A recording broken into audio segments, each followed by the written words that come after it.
starting button. Push the button. Everybody, don't mind Joe Colton complaining. Friday night, it's about 9 o'clock. As usual, I said, I'm hitting the button, and then she goes off on a rant. I don't understand. I don't know how much more we can time this out. You plan this every week. I can't unhit the button after I hit the button, but she just always starts talking when I say I'm going to hit the button. I don't understand. But anyways, it's Friday night. It's 9 o'clock. It's time for What's on Joe Mind. Be back with us for the top 10 news stories of 2022 after you listen to our kick-ass theme song.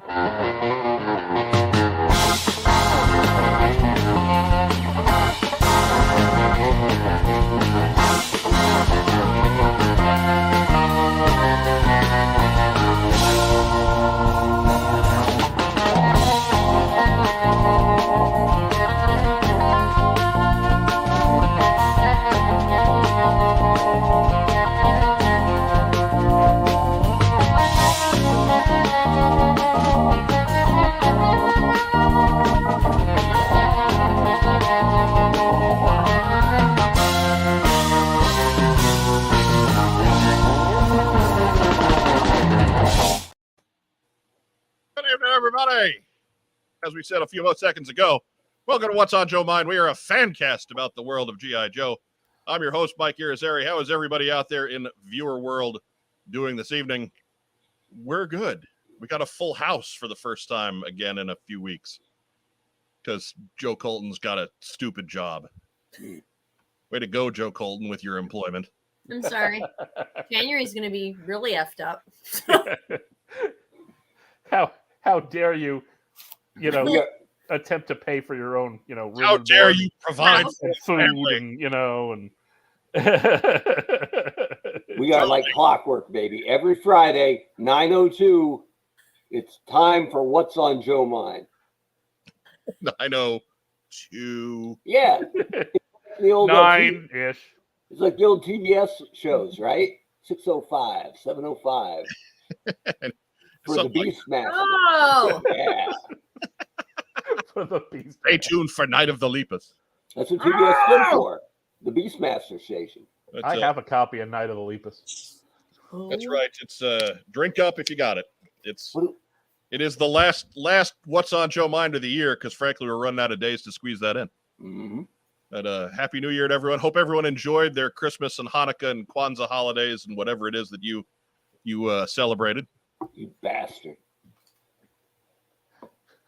Well, we just assumed that your birthday was beyond words, so or better left unmentioned. I mean, it's just, there's no reason to wish that for you. We know that was the case. Hey, did you go outside on your birthday? You can forget about my birthday like everyone else. Fine. Was there a lot of lights and gifts on your birthday? It's like the whole town came out for it. Yeah. Did you get this isn't like being recorded for public consumption, is it? All right, cool. No. Let's talk about it. No, my birthday was nice this year, especially because my Steelers played a semi-important game for them, retired Franco Harris's number, on my birthday, right? Just for you. The night game, right? And my brother-in-law said, the Steelers are on. Put the TV on. Finally, someone can ask. And I saw the last minute, and that's all you needed to see. Pittsburgh scored late, had a pick, we win, walk off. I can watch the Franco stuff later. Solid. So, yeah, fine, good. Anyways, I thought we were going to see that with the Giants, but nope. Wrong last minute. Frankly, if you're going to force a team to kick a 61-yard field goal to beat you, okay, I can take that if that's how we're going to lose. If you're watching us on YouTube tonight, thank you. We appreciate you. Go ahead, give us a thumbs up, subscribe to our channel. 25% of you who tune in aren't subscribed. I don't understand that. That don't make sense. That's crazy. That's absolute madness. You tune in every week. Right. If you're not here, if you haven't heard of us, I mean, I kind of get it. But if you're here, then you are in the fly trap, right? Like, right. Come on, get in line, get on board, let's go. And of course, do all that cool YouTube stuff as the night goes on. If you're catching us on Facebook, go ahead and give us some kind of a reaction. Give us a thumbs up. Give us a heart. Give us a little huggy guy. We love little huggy guy. And that's the ways that you can go ahead and pump the metrics to get us better distribution and do your part to help out what's on Joe Mind. There's lots of crummy shows out there that talk about silly things. We talk silly about important things. Mm-hmm. There's a difference. Kind of. Apparently, it's still Christmas at Joe's house. Right. Well, I think it's like that's till February at least. There's just so much. But you know what? Christmas decorations are acceptable, until New Year's. That's fine. That's fair. I'll give it that. Look, there's 12 days of Christmas. January 5th is the line, right? I also celebrate Orthodox New Year's, so it goes a little. I mean, that's convenient. We weren't gonna. You have 46 Christmas trees. We were not going to be mad at you for keeping them up too long because it's a long time to take all that down. Yeah, I'm in the sunroom tonight, so this is not a made up background, so I could touch the tree. Oh, nice. When they finally cast you as the new Wonder Woman and all that green starts pouring in, I want you and Wes in a bigger house with a Christmas wing that you can just close. It's gonna look like a Rankin Bass special. That's it. With French doors that open up. Yeah, beautiful. And, all French doors. A big life-size Burl Ives snowman. Yes. It'll be a snowman that walks around sounding like Burl Ives. Forget it. There'll be no doll. It'll be a man dressed as. Right. Yeah. Andrew Galgan asked the important question: is it hours or days to take down all Joe's trees and decorations? Neither. I believe it's weeks. Yeah. It takes 2.5, 3 weeks this year to put up, so it'll take about 2 weeks to put down. Phil Donnelly asked, when was the last time you saw Wes, by the way? Lost trees, call a search party. I saw him an hour ago. All right, good. All right. So if he's not lost in the woods. Yeah, if he's lost, he's not so far gone that a search party couldn't take care of him. Correct. And when we say the woods, we mean the family room. Yeah. Yeah. So anyways, in the family room. He's moving trees out of the way so he can watch wrestling. Take a quick run around the table here, where she's the co-hostess with the co-mostess, the queen of G.I. Joe cosplay. Joe Colton is here, everybody. Joe Colton, what'd you do for Christmas? We didn't go to Canada this year. The parents said, no, don't do it. Yeah, Canada came down and found us this year. Yeah. They had ice storms up there. And so they were like, why don't you not get stuck up here? I was like, I mean, I could. But I had also a lot of work to do. So we stayed here, went to a friend's house, had a ton of food, and then just chilled. We saw my brother-in-law and sister-in-law and the kids in the morning, and his dad, or my husband's brother's dad, so his stepdad, and played a lot with the kids, ate and went to dinner with William to a Chinese restaurant, and then visited people. Was it like the scene out of A Christmas Story? Yeah. Right. I was cackling at the table, and the both of them were like, you need to stop. We're in public. Somebody had to cut the head off that duck, is all I'm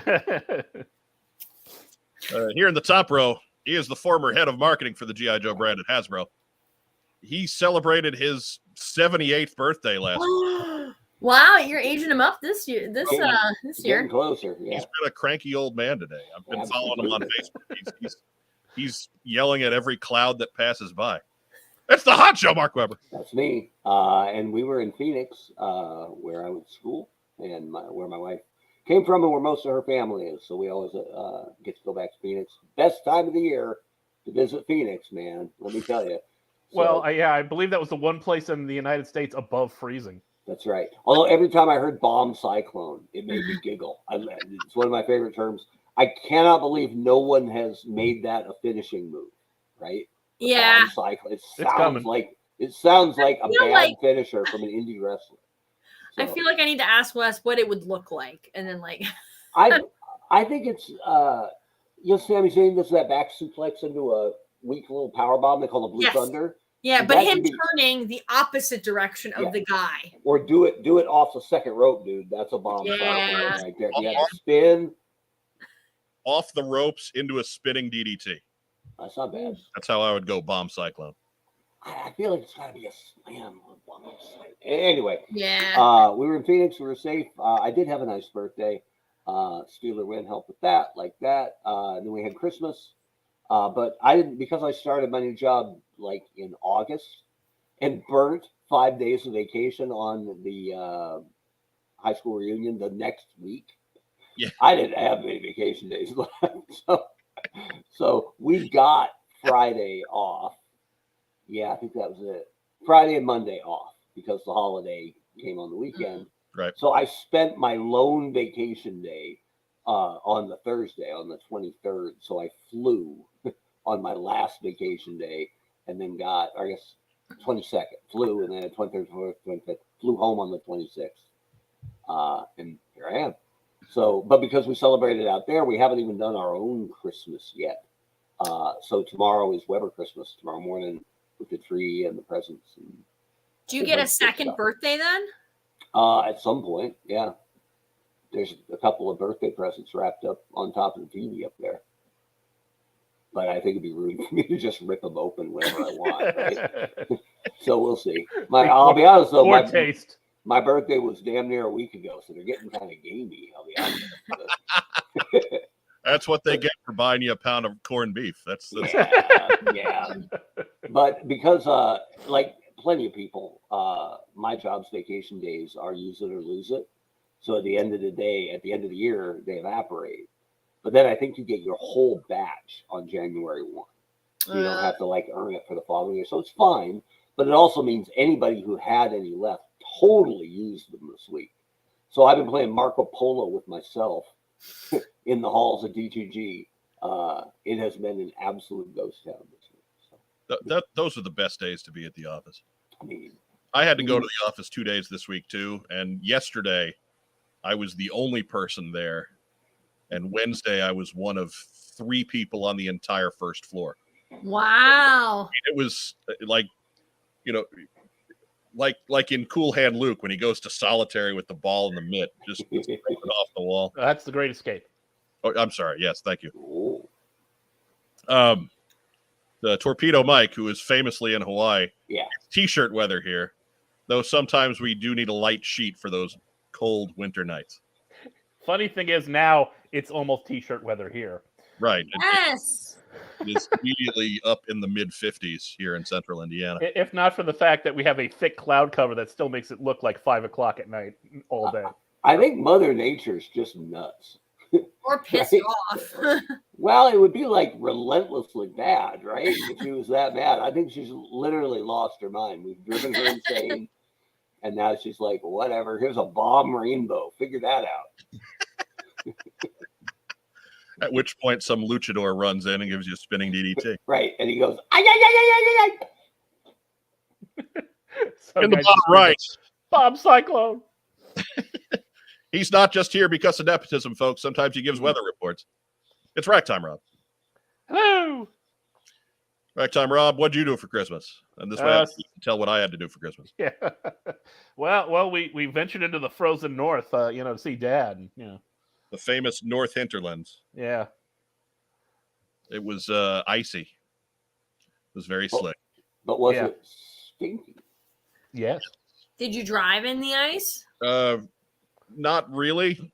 We actually wound up getting stuck up there. We were supposed to come back the evening of Christmas.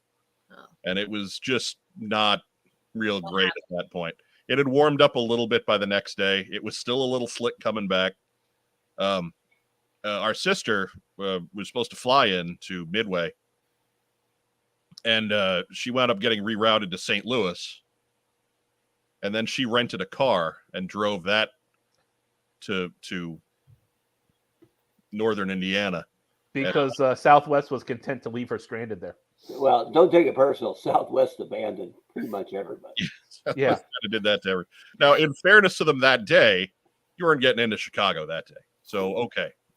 But, yeah, their lack of answers once she was on the ground was not really acceptable. Yeah. It's yeah, they've kind of set themselves up for it. I don't want to get too far into that because I'm removed from the travel industry, and we would have to have the lovely Mrs. Weber on to talk about that with any sort of expertise. Yeah, the Vera of this here sitcom. Right, and she refuses to be on camera, so we'd have to. She looks like this. Right, we'd have to turn off her camera, and then we'd do the voice modulation, and it would be like she was stuck on some episode of Dateline or something. We have to do the shadow, like the figure. Right. This is what happened. You could probably get one from Elizabeth as she runs by here. Southwest is terrible. But that's where we're at. That was the week that went by. So hope everybody out there had a safe and happy holiday week and celebrated Mark Weber's birthday with the austere reverence it deserves. That's what I'm talking about. So no community calendar this week. Let's go ahead and just get right to the news. Yes.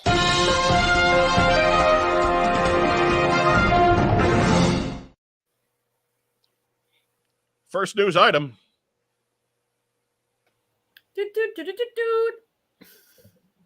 Local podcast host plays the community calendar theme just to throw everybody's microphones off. There's a Comic-Con or a toy show. What's on Joe mind? Wants to know. Tell Mike, Mark, and Joe. Community calendar.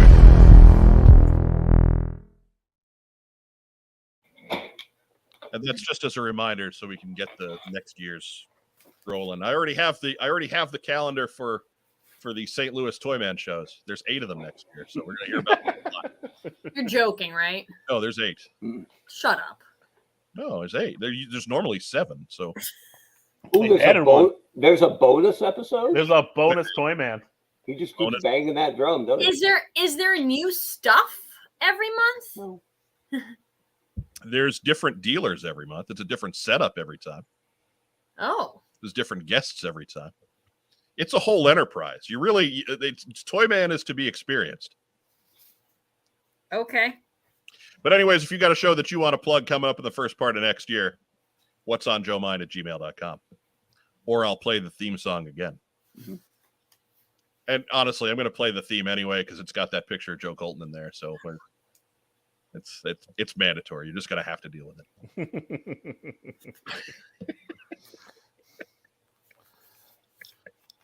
Maybe you shouldn't send around foot nudes, Joe. It's not that picture. Oh, it's the other one. Yeah, it's the trying to get removed from the shoe. From the shoe, yeah. Yeah, that one is fully clothed yet still compromising on some level. Right. Yes, if you're in defeat. Because speaking of fully nude, check out this cat. What? He's got shorts that look like a tank. He's fully covered by that tank. The look on his face every week is like, what the fuck are you doing? If that cannon could fire, the guy behind the camera would be dead. It does kind of feel like he got put back in the tank every week. Right? Yeah. He's like, I thought we were done with this bullshit. Jesus Christ, tank again. Ugh. I love Chunky Tank Kitty. He's beautiful. He's magnificent. And he's right here. And perturbed. Love it. Love it. I wish they'd make it in classified scale. Maybe, man, maybe. Just a matter of scaling it up now. Right. Brought to us all by the lovely folks at Kokomo Toys. We'll hear more from them later. Next news item. This is not news. No, but we had a first. No, I believe the correct response is do. There. We had a first news item, and I had not asked for transition doots since then. So whatever. Okay. Whatever. You think you know everything. Whatever. But yes, we all got some fun emails from the folks at HasLab. Sky Strikers are almost here, which is a few months ahead of schedule. Everybody should have received an email reminding them to make sure that your address is finalized by January 12th, and that the Sky Striker packages will be heading out shortly thereafter. And reminding you to clear your shelves. Yes. Yeah. Make room. Look, I've just, as I said on Twitter, I've just come to grips with the fact that for a little while, I'm just going to have a desk that's a Sky Striker. There's just no way around that. Just put stuff on top. Sky Striker coffee table. Yeah. There's no two ways about it. Mark Rubin with great advice there. Start checking your FedEx tracking. Yes. But yeah, and some pictures started to leak out as well. These were from somewhere over in Asia, the Philippines, perhaps. I don't know. I honestly wasn't paying that much attention. They're up at Toy News International. You can check them out there. But here we can see the Sky Striker in its box. We can see Night Force Ripcord there in the bottom corner. And we've got the carded figures, all 7 of them. The cartoon-inspired Cobra Trooper, Cobra Commander, the Cobra Flight Crew. There's Night Force Ripcord again, Ace, Pilot Scarlet, and Failsafe. All in a couple of rows. But Viper Scout reminds us the coffee table is the flag. Of course it is. This isn't quite that size, but probably enough to get my laptop on it. So it's all right. We don't have that much space. No. I'm kind of hoping the HISS tank shows up quickly, because then we could just stack the Striker on top of the HISS tank and just. We have 2. You can use them as legs. Yeah. Right. Just use them. It's like a TV stand at that point. Ace thinks Pilot Scarlet has nice legs, but boy, is he going to be surprised. Yeah. Yeah. Matt Rubin throws out a serious PSA. HasLab didn't send out half the shipping notifications for HasLab Victory Saber until after they had been received. Source, it happened to me. Okay, well. Good to know. They didn't send out any shipping notifications for that terrible Nerf Joe blaster. No, they send out a different. Is that a spoiler? Am I burying the lead there? Yes. Perhaps. Okay. We call that a tease. Yeah. Too soon, man. Too soon. That's a transition right there. That is the news item. They did cancel that awful blaster. Well, I don't know. No, they didn't cancel it. We canceled it. Collectively, yes, we canceled. The Joe community is a fractious bunch, but we're pretty much unanimous on that thing. Yeah. Ooh. Yeah, it was bad. That ain't happening. And I wonder what's going to happen with all those special edition cover variants of the comic book that were included there. Just send them Pulse members. Right. They used to send free comics to people. What's important is you're not bitter. Oh, yeah. I mean, I'm not going to start that fight. The Pulse is so much better than when I was writing for 7 brands on it. Right. But next news item. Hey, in case you haven't done this yet, the Total Action Force The Battle Years softcover is coming after New Year's.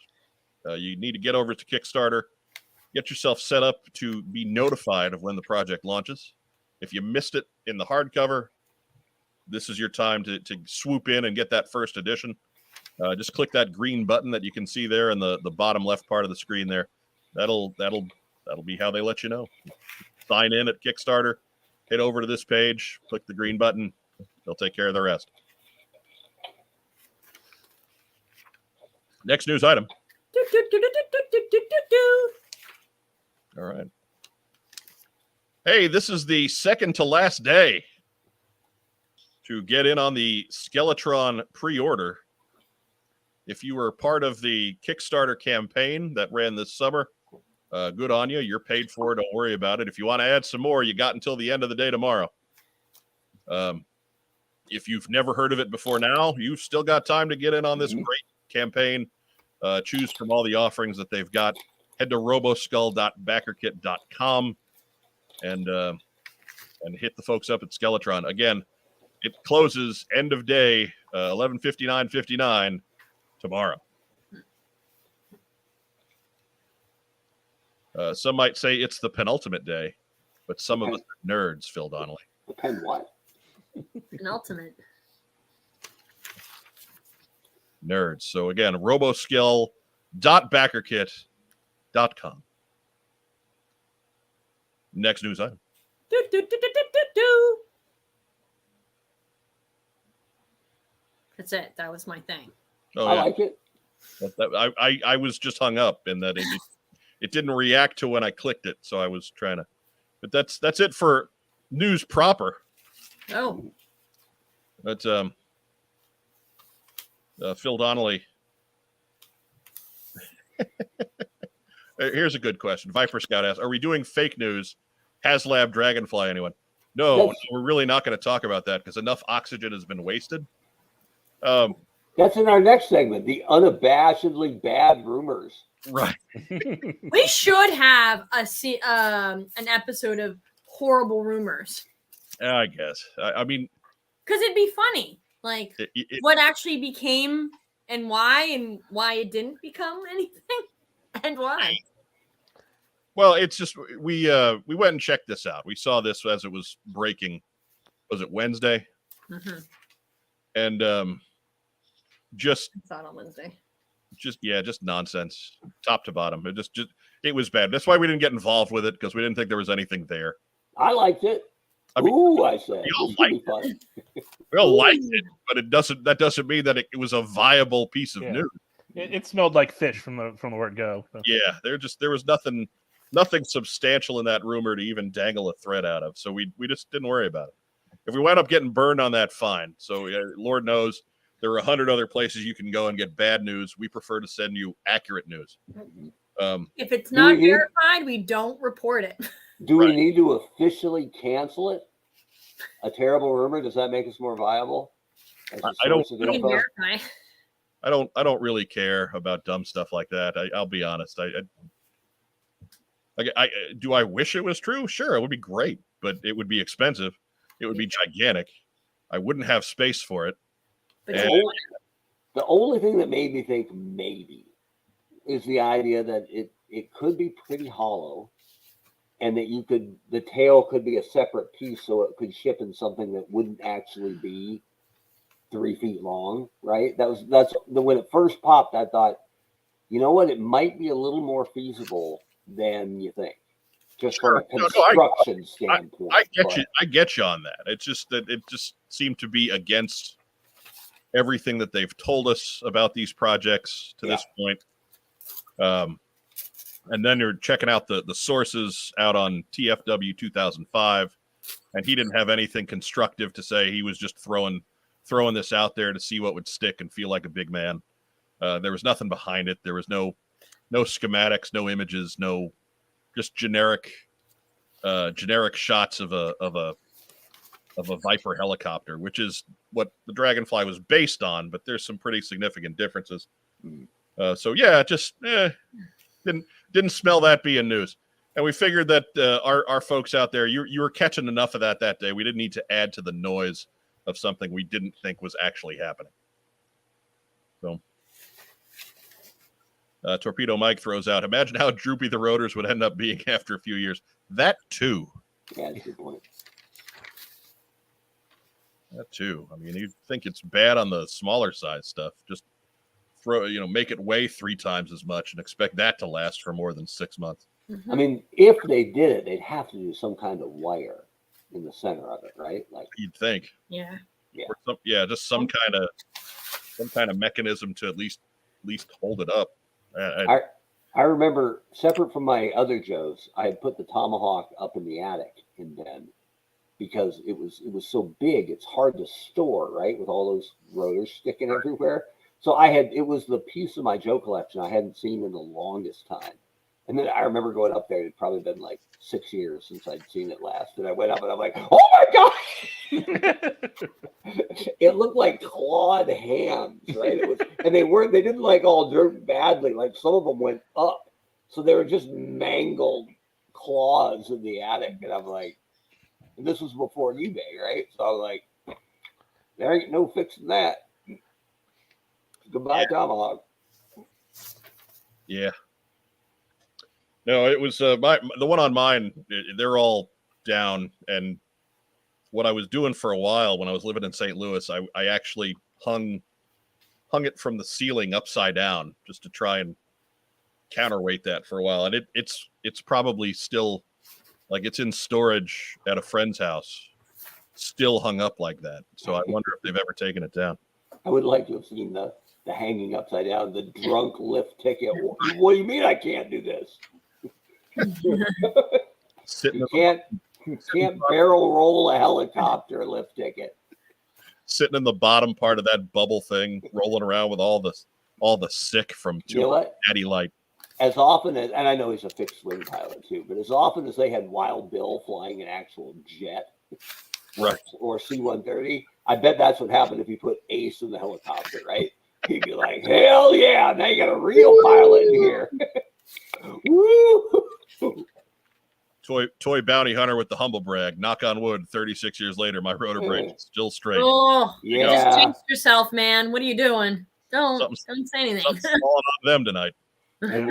Yeah, and we're all 6'3" on the internet too. I'm just saying. Well, I mean, I'm 6'3" in real life. you're 6'3" in real life too, Mark. So 6'5" in heels.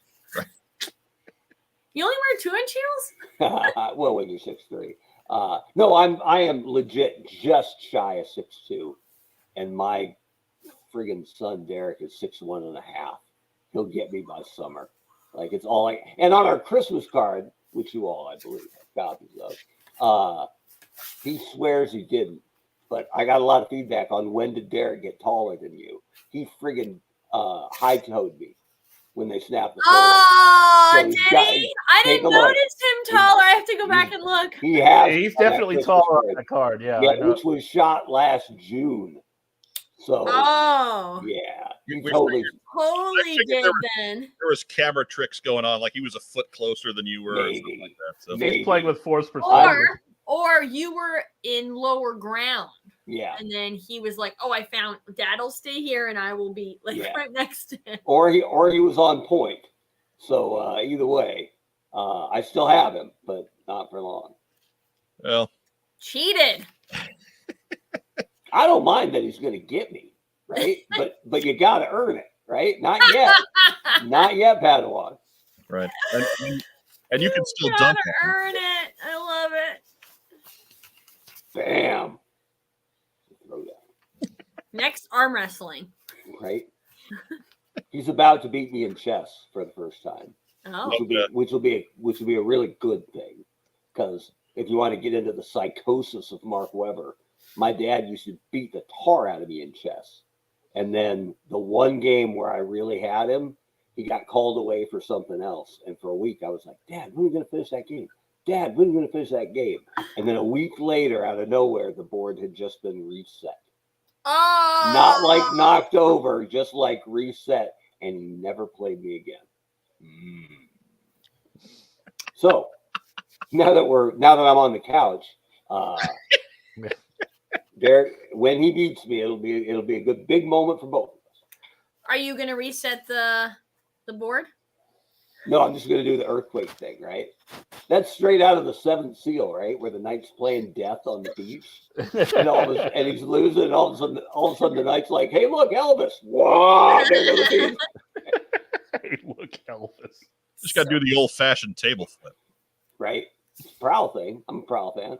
Sure. So let's go ahead. Let's get to the night's main event. But first, a word from our good sponsors. We buy, sell, and trade vintage and modern toys. G.I. Joe, Star Wars, Transformers, Marvel, DC, and more. Located in beautiful downtown Kokomo, Indiana, we are open every Wednesday through Saturday from 12 to 5. It's a theme park of nostalgia. Join the thousands of people who have traveled from all over the Midwest for over a decade to buy and sell with us. Get your geek on.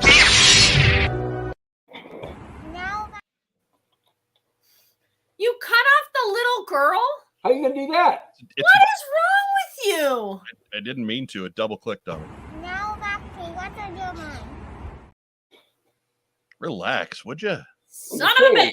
She doesn't get her royalties if it doesn't play in full.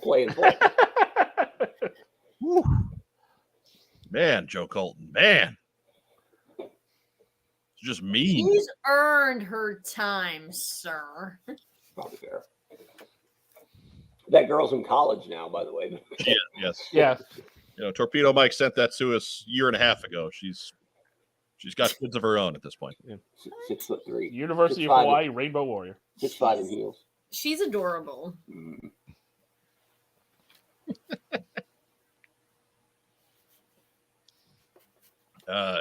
Any thoughts on the other rumor, Thunder Machine Soundwave?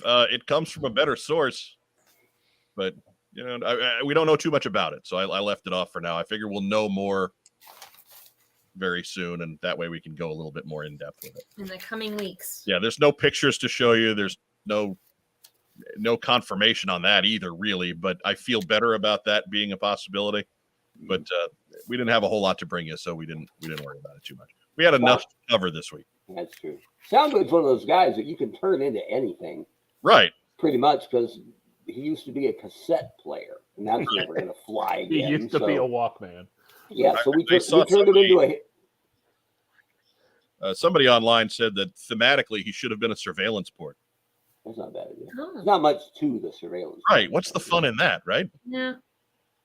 Oh, our friends over at the surveillance port would be super hyped about it. They would be thrilled, yeah. Yes. Eric would be over himself, but we turned him into a his tank. It wasn't bad for San Diego Comic-Con. No, but that's already been done. Hmm. I mean, unless you want to do a different his tank, maybe like no, I wouldn't. Or something. You don't want to try to follow me. Come on. More specifically, I don't know if they'd want to try and follow that Megatron his tank. Canceled that. That was the first Joe thing I've canceled in a long time. Right before it came out, I was like, you know what? I don't think I need this or another Awe Striker. Even as well done as they may or may not be, I think I can pass on these two. So. Be all right. It'll all be all right. Anywho, Andrew Gauguin notes that somebody's salty tonight. Somebody's always salty on this show. I don't think we ever have a week where everybody's in a good mood. You have to narrow that down. Stop it. I think my mouse batteries are going, so it's the mouse is salty tonight. The mouse is extremely salty. I'm double clicking everything. Anyhow, it is time for the main event. I guess it's been enough talk. Right. The top 10 news stories, top 10 G.I. Joe news stories of 2022. Number 10.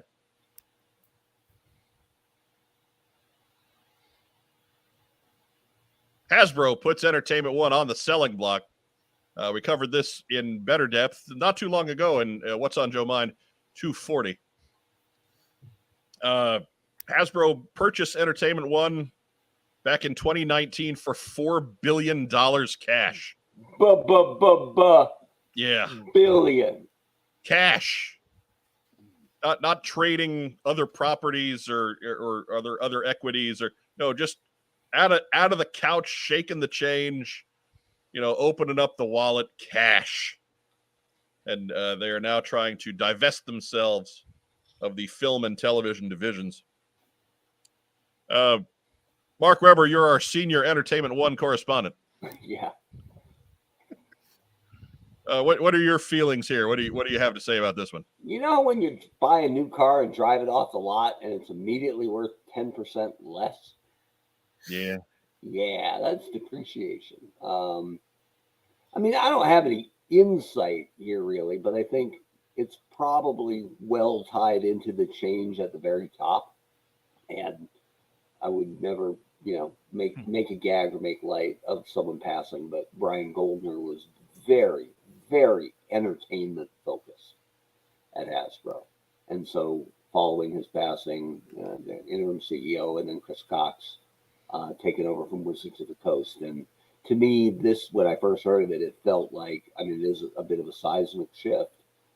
It may not mean that much to us as primarily G.I. Joe toy collectors, but it felt like they really pivoted pretty fast. But it always felt to me like it was tied strongly to that change in I mean, the very top of senior leadership, right? So that's what it always felt like to me. And at my time there, I interacted with Brian Goldner maybe twice, and he was fine. He was friendly and cordial, and always a pro. But I didn't swim in those waters or those circles very often. But it was pretty well understood there that Hollywood was really where his heart lay. That's what really energized him. He loved being involved in the movie process. So I think that the E1 thing was certainly, if not his directly, I think he was firmly behind that move. And it wasn't surprising after his passing that they might be looking at it with slightly different eyes. Yeah. Crocodile Joel McMullen calls E1 the XFL of Hasbro. Come on now. That's not true. The XFL's coming back. Oh, put Torpedo 83 up there. That's the nicest thing anybody said to me all year. Torpedo Mike, ouch, what Mark could have done with a tooling budget a fraction that size. I prefer to think of what Mark could have done with a tooling budget of $4 billion. Look, with my existing tooling budget, and maybe need a little more, and 4 items, I would have had the entire 82 line redone for the 40th anniversary. And we covered that in a past episode, didn't we? Yeah. And they still had those plans, which I had developed while I was there. So it wasn't like it couldn't have been done without me. It wouldn't have been as good, but it would have been somehow less file cardy. I was trying to figure out a joke to go on Pale, but sure. File cardy will work. That'll work. It's good enough. So there you go. Enough. Rob, anything to add here? No, like I said, I like Mark. I think this is directly related to story number 4 on our countdown. Oh, and that's a tease. That's a tease. Yeah. Ooh. Stay tuned, true believers. Wait, how does he already know all 10? Everybody knows all 10. Well, you 3 know all 10. The studio audience does not know all 10. Oh, that was from the rundown, right? Yeah. Write these down. There'll be a quiz later, kids. I sent it out in an email, so I don't know what to tell you. Yeah, but like right before the show, right? No, like 2 days ago. Yeah. Oh. Okay. Yeah. That's why I was late. I was reading. Yeah. Mm-hmm. Yeah. Do. Joe Colton, anything to add here? Nope. I am not an ambassador for them. Just bailing out on this one early, huh? Yeah. Uh-huh. Wait a minute. You sound kind of sellout down there, Joe Colton. Are you paid to play now? Is that how it works? Send me my Wonder Woman shoes? Okay. Hey, I don't blame her. No. I want to be an influencer when I grow up. Right. I mean, sellout is the ultimate job title, isn't it? It means you don't have to work hard at something anymore. There's something that people love enough about you that you don't have to come up with anything new, and you can still make a living at it. Boy, are you wrong. I didn't sell out. I bought in. Look what happened to me. Yeah, sellout's the way to go. Mm. I wish I could just figure out something to make myself popular for a year and a half and then just do the convention circuit. I'd love to sell out. I'm just trying to stick around. Yeah, right. Anyhow, next up, number 9.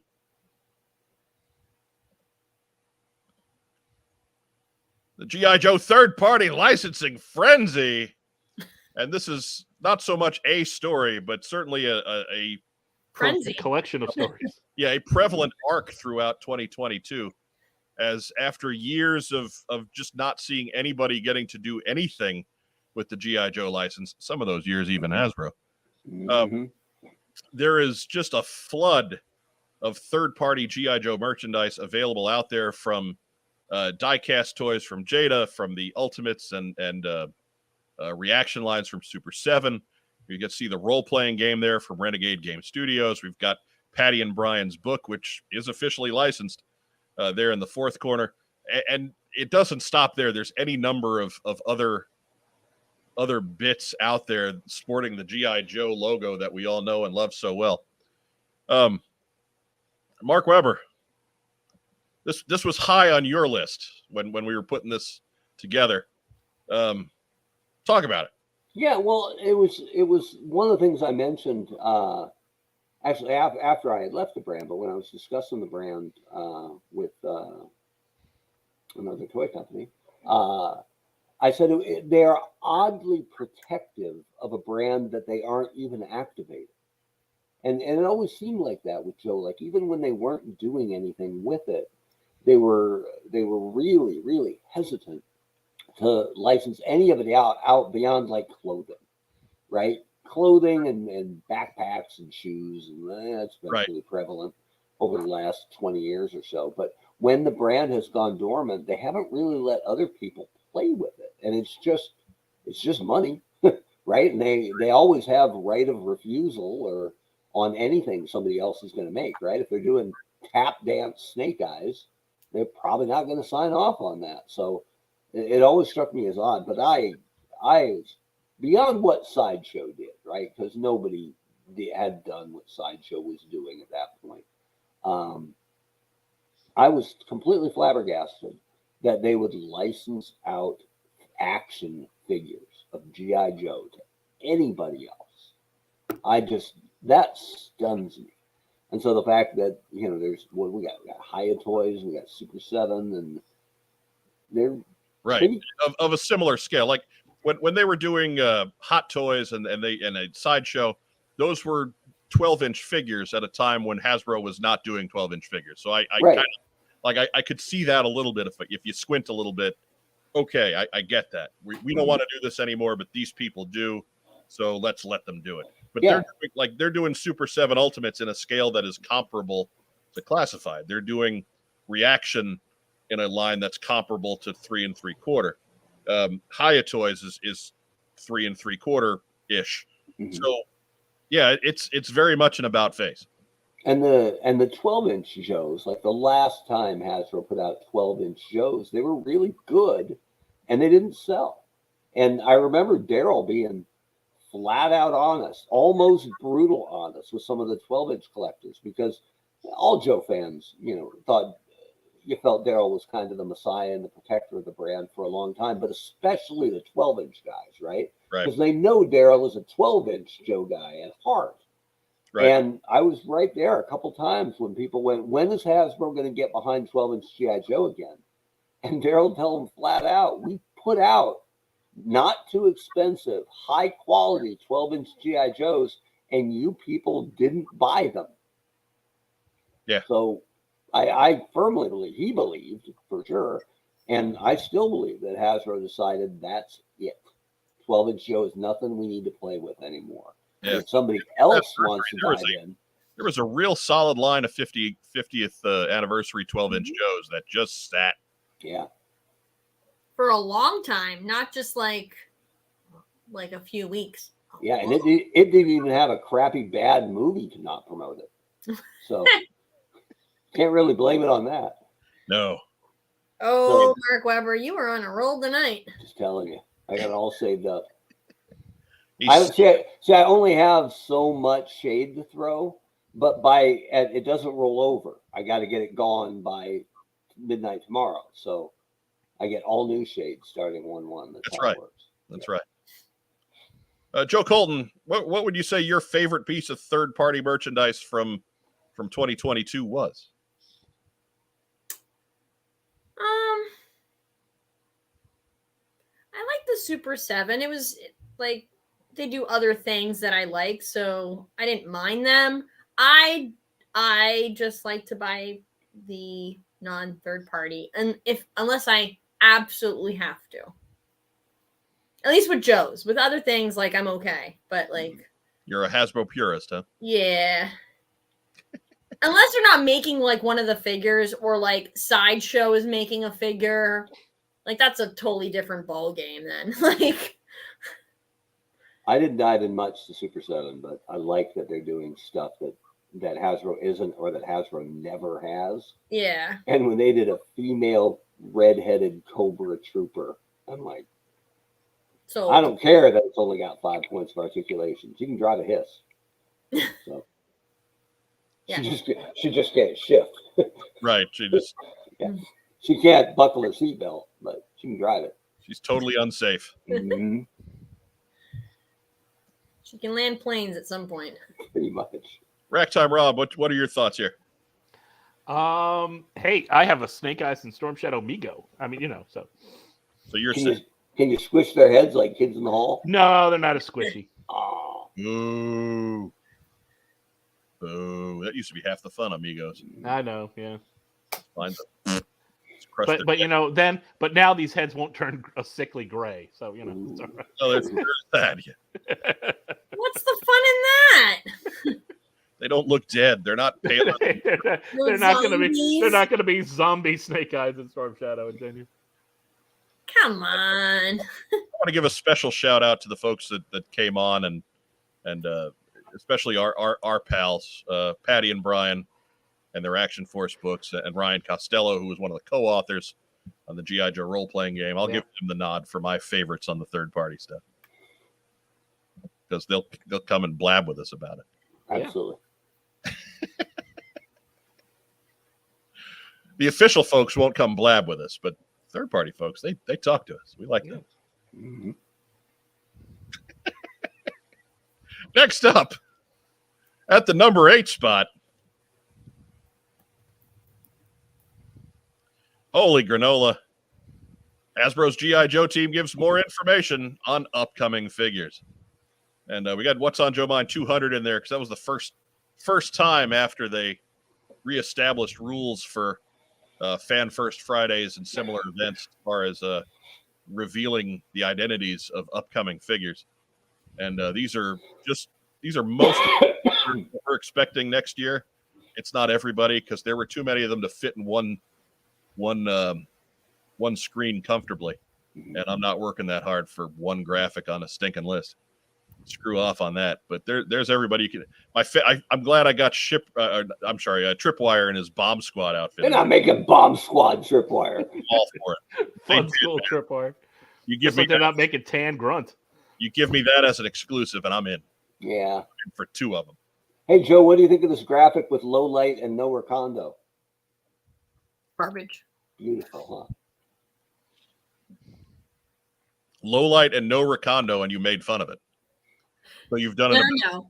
You've done an about face on Recondo. He's garbage. He's garbage. Did you Recondo is your favorite now? Is that what I'm hearing? He's garbage.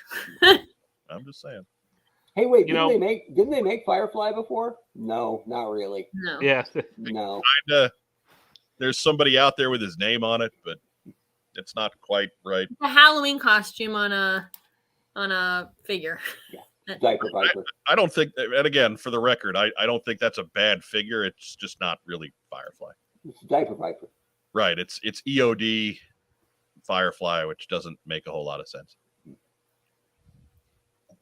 It's like the EOD guy came to Halloween as Firefly and was like, "Look, I'm Firefly."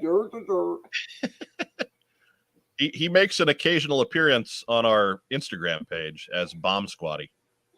There you go. But Joel McMullen asked, does it seem like there's been a big break of time since Hasbro showed anything new, even digital images? Since October, yeah. But that's okay. There's a lot here that hasn't been even manufactured yet. So I'm willing to let that gap close, get some of these guys rolled out and in our grubby little paws before I'm worrying about what's coming next. What's coming next at this point is entirely speculative.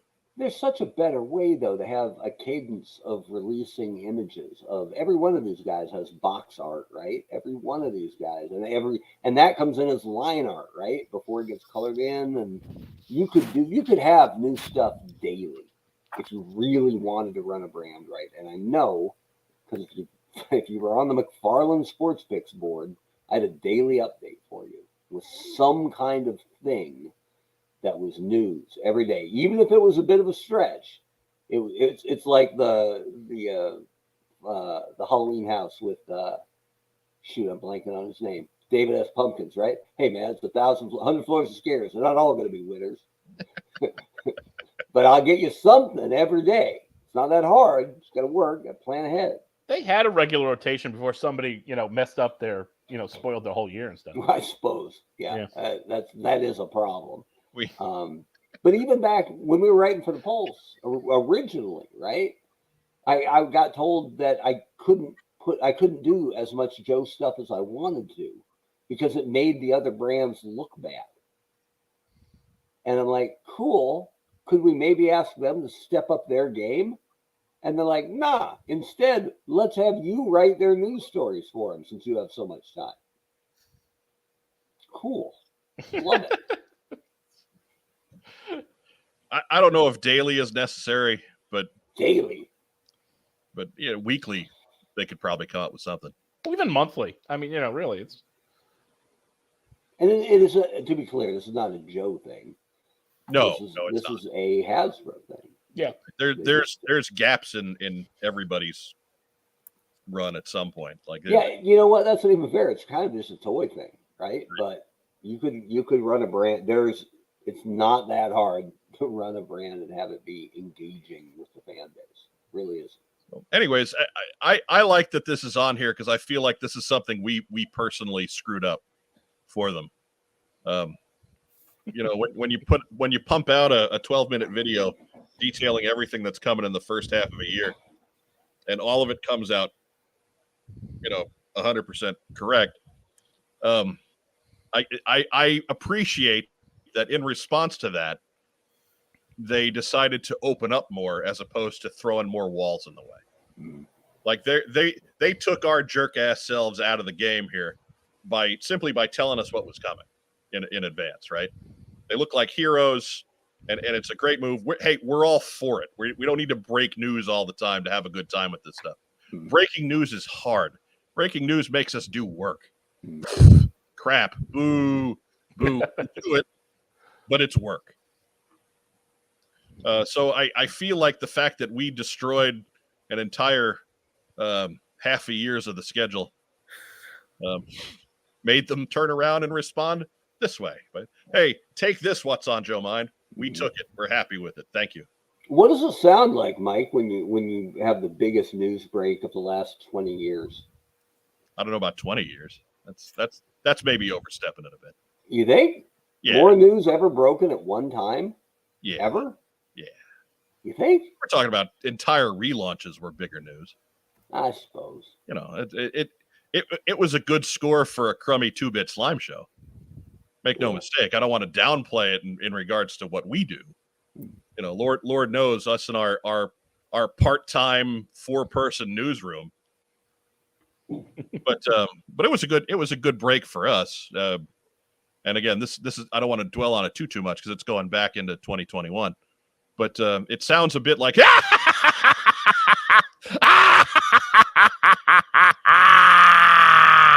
with a little bit of Barry Horowitz mixed right in. Yeah, baby.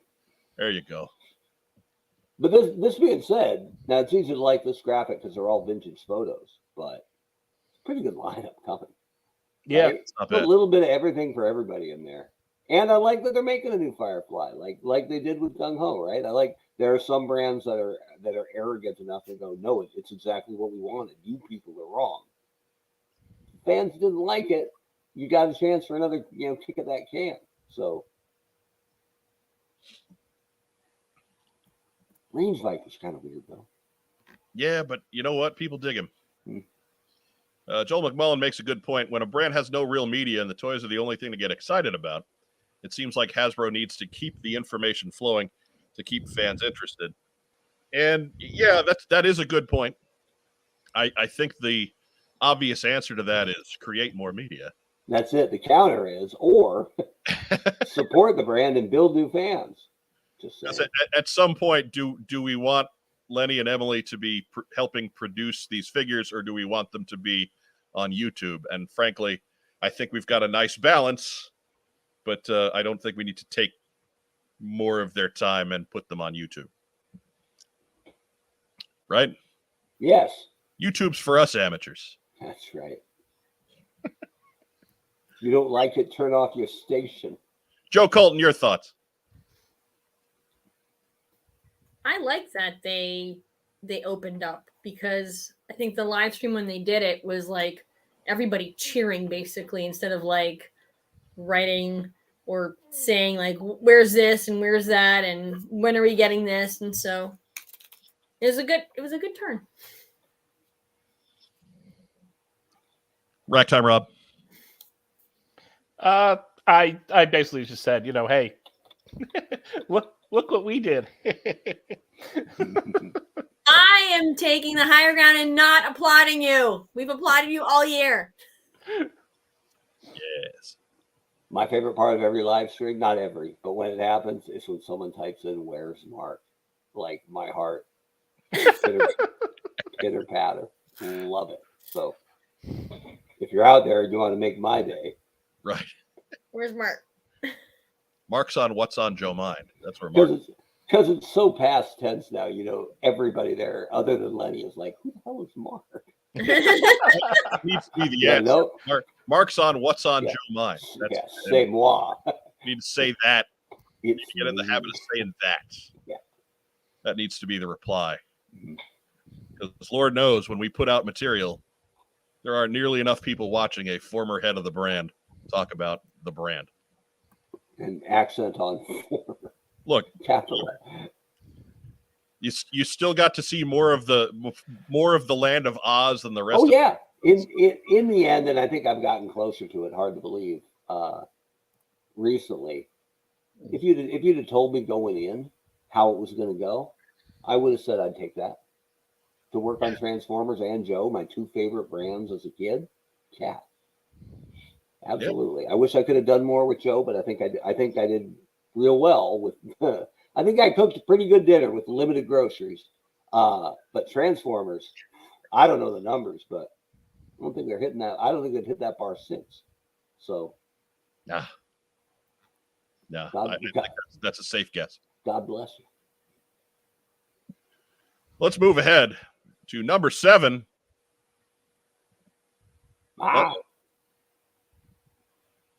Supply line drama for Classified and Super 7 Ultimates. And yeah, this is the battle cry of the hunters all year long. Can't find Classified on the shelves until very recently. Thankfully, that noose loosened up a little bit around Christmas or before Christmas time. We started seeing better selection in a lot of places this fall. But wow, for a big part of this year, distribution was still a real problem. Joe Colton, we'll start with you here. How often did you go looking for Classified figures, and how often were you coming up empty? A lot of the time. But I how would many? go to like 5 Targets in the area. Like the Walmart that's closest to my house sucks balls. Just is shit.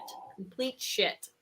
So remember, the coffee link is down below for anybody with a couple of bucks laying around that wants to buy Joe Colton's way out of the swear jar. That link is down there for you. There's also a link to her personal cosplay coffee account. Yeah. She just cursed 3 times in 5 seconds. Walmart does that to people. Yeah, I'm so mad. And they're like, fucking toy collection center is like reducing now. So I'm even more angry. Whatever. Anyways, I had to drive like 40 minutes down south from here, or I'd have to go across the river on the Virginia side and go to my old stomping grounds. But I had to get things online this round. Did you take the 95 down to Alexandria? It's going to be jammed. I don't want to talk about it. I know the Beltway commute is always aggravating. It's Rack Time, Rob. Your thoughts here? Yeah, like I said, there were a couple times in the fall I went into Target and saw Spirit and Storm Shadow and the Cobra Officer and that bunch. I've seen Crocmaster on the shelves at Walmart. I have seen 957 Lady J carded on the pegs at one Walmart all at once. Now, to give some context, we're about 1.5 miles from the nearest Target and Walmart. They're on opposite sides of the same highway. and probably 3 Targets in the immediate area and 4 or 5 Walmarts. So Rack Time Rob gets around a bit more to all these places than I do. I haven't really looked a heck of a lot because I've been ordering off the Pulse and, they've been coming in. So I just kind of resigned myself to internet shopping and going that way because it's it's easier. It's easier to just wait on to come in. And it's easier on the gas. Andrew Galgan notes, wow, an hour plus before the Californians reference. Yeah, I'm shocked as you are. But the streak continues. Yeah, something like that. And Indiana has not been great for distribution of really anything for like the last 10 years. So. Right. In the best of times, this area is not the greatest. So take our experience with a grain of salt. I have almost entirely become an online shopper for toys. I'm at the point now where when I go to these mega stores, I don't even bother going to the toy section 3/4 of the time because I know it's not going to be anything there. It's been over 2 years since I saw any classified at Target out here in New England.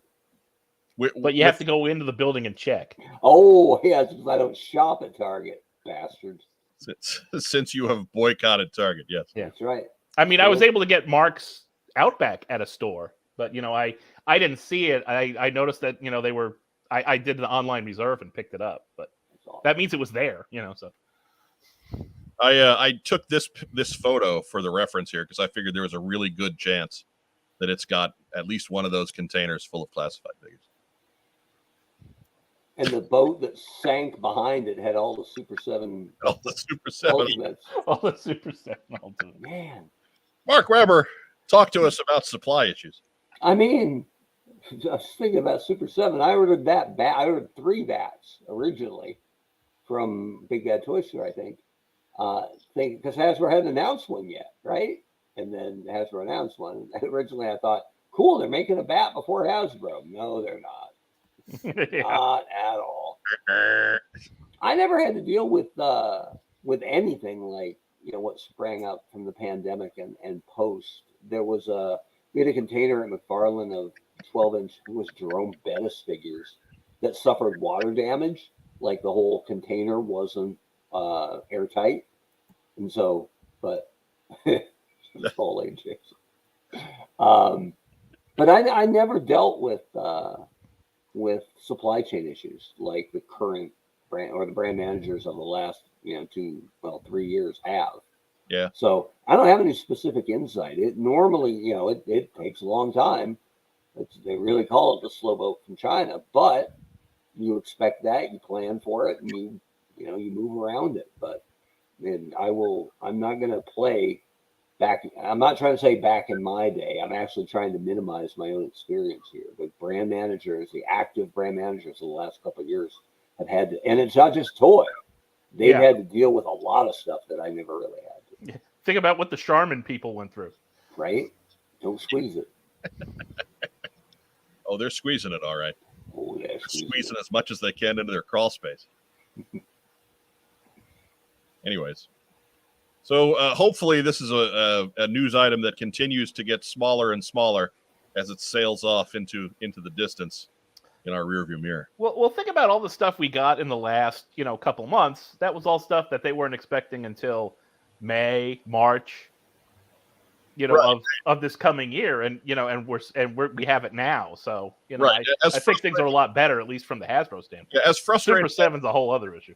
As frustrating as it's been to wait on classified, I have to give some credit because at least they were setting us up to not expect. Like they knew it was going to be a problem, and they said, "Yeah, this will be April." Yeah. Then when it showed up in December, we're all pretty happy about it. Really, yeah. It's smart. It's like the restaurant that says wait time will be half an hour. It's not going to be half an hour.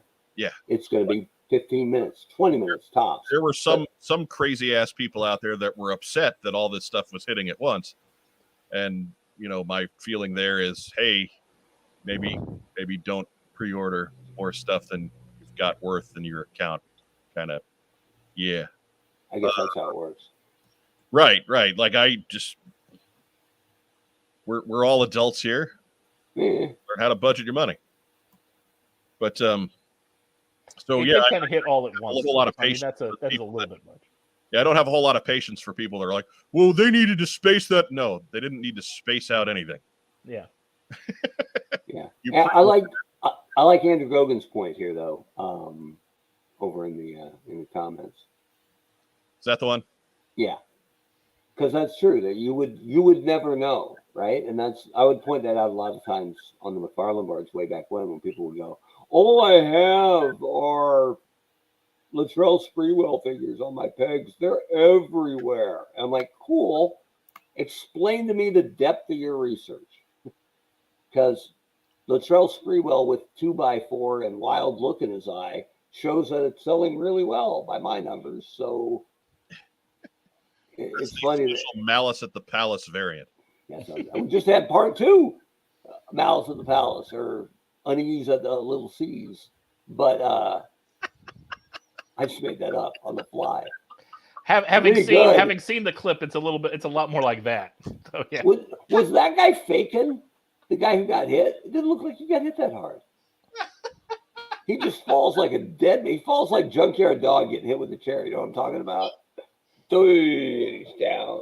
Anyway, I'm proud of that. I came up with that on the fly. That's good stuff. That was good. Little C's. But yeah, you wouldn't know. So they could absolutely be using that as a get out of jail free card for any kind of error or problem that's causing delays. But yeah, look, there's a labor shortage in our country that's affecting things as far as getting things unloaded. COVID is still a serious issue, even if we're not treating it like such. There's still people that are going down and getting sick with that on a daily and weekly basis. We're not losing as many lives to it as we were 2 years ago, but it's still, I mean, we still are technically in a pandemic. It is more serious in places overseas that do this manufacturing, as in your Chinas and your Hong Kongs, because the folks who are doing this are in living situations where they're just on top of one another a lot more than folks here are. So there are plenty of logistic issues that are still there to work around. And so I don't think that we're going to be rid of them anytime soon, but I do think that we've figured out enough workarounds and backdoors and fail safes that hopefully they won't be as bad going forward. But yeah. So let's move ahead before we get too far onto that soapbox. Up next. Dun, dun, dun, dun. hey, that looks familiar, Yeah, I even gave him a little Hasbro cufflink. right? But Who's on the bottom? Hasbro staff shuffling and more layoffs. Maybe it's upside down. But yeah, so this continues to be a thing as Hasbro seems to want to escalate production with fewer and fewer employees. Neat trick. Well, you are our senior Hasbro layoff correspondent. Yeah, I got a little experience with this. We'll go ahead and let you hit lead off here, man. Talk about this for a minute. I mean, you know, taking the emotion and the goofiness out of it. You know, Hasbro has reduced their overall workforce by a great amount through a couple of different bits, of different significant rounds of layoffs over the last couple of years, and really no significant rehirings. A lot of what they bring in now is it was before, but it feels like a lot of what they bring in are temp workers who are there 6 months and then almost never retained, because I think they owe something to the temp company if they do keep the person on. So there are people who do a great job as a temp and are let go and told, hey, apply back in 6 months. We love you. It's like, well, not that much, obviously, but okay, cool. But what I noticed, the thing that was different for me watching this year, and it affected the Joe brand, a lot of the lower level, I don't know if you call it senior management, but maybe mid-level management leaving on their own. And that's what happened on the Joe brand. The two people in a row who were overseeing it, Michelle Favaloro, who oversaw it for a while, who I kind of knew and was always known as a very competent, very thorough professional at Hasbro, left on her own mid-year. And then Joe Navaji took over, who I knew pretty well. Nice guy, good dude. So I was happy to hear he was in charge of Joe. And then, poof, he was gone like 3 months later by his own choice. So these weren't necessarily layoffs, but they were management types who, and I didn't know Michelle well enough to ask, and I thought it'd be rude to ask Joe.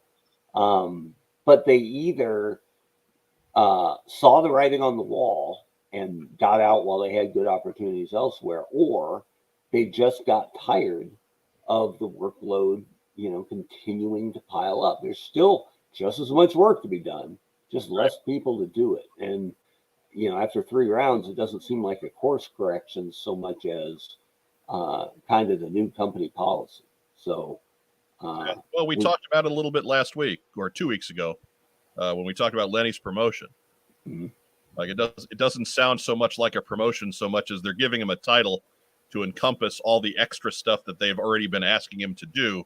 And now they'll just find other extra stuff to throw on top of that, because now that other stuff isn't extra anymore. It's part of his actual workload. Yeah. And if your yearly raise, this goes everywhere. If your yearly raise doesn't match the rate of inflation, you got a pay cut. Right. So keep that in mind when your yearly review comes up. Right. Hey, you're getting a 3% raise. Not really. Yeah, not really. Yeah. But, Joe Colton, any thoughts here? Mm-mm.